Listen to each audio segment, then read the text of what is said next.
வெளிப்படுத்தப்பட்ட அந்த வாழ்வை நாங்கள் கண்டோம். அதற்குச் சான்று பகர்கிறோம். தந்தையுடனும் அவருடைய மகன் இயேசு கிறிஸ்துவுடனும் நாங்கள் கொண்டுள்ள நட்புறவை நீங்களும் கொண்டிருக்குமாறு நாங்கள் கண்டதை, நாங்கள் கேட்டதை உங்களுக்கு அறிவிக்கிறோம். எங்களது மகிழ்ச்சி நிறைவடையுமாறு உங்களுக்கு இதை நாம் இருளில் நடந்து கொண்டு அவருடன் நமக்கு நட்புறவு உண்டு என்பேயாமென்றால் நாம் பொய்யராவோம், உண்மைக்கேற்ப வாழாதவராவோம். மாறாக அவர் ஒளியில் இருப்பதுபேயால் நாம் ஒளியில் நடப்பேயாமானால் ஒருவரோடு ஒருவர் நட்புறவு கொண்டிருப்பேயாம். மேலும் அவர் மகனாகிய இயேசுவின் இரத்தம் எல்லா பாவத்தினின்றும் நம்மை தூய்மைப்படுத்தும். ஆனால் பாவம் நம்மிடம் இல்லை என்பேயாமென்றால் நம்மையே நாம் ஏமாற்றிக் கொள்வோம், உண்மையும் நம்மிடம் இராது.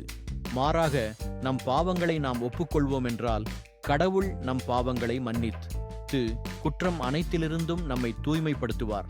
ஏனெனில் அவர் நம்பிக்கைக்குரியவர், நேர்மையுள்ளவர். நாம் பாவம் செய்யவில்லை என்பேயாமென்றால் அவரை பொய்யராக்குவோம், அவருடைய வார்த்தை நம்மிடம் இல்லை என்றாகும். உங்கள் வாழ்க்கையில் சத்தியம் உங்களை எவ்வாறு மாற்றியுள்ளது? உங்கள் கதையை கீழே பகிர்ந்து கொள்ளுங்கள்.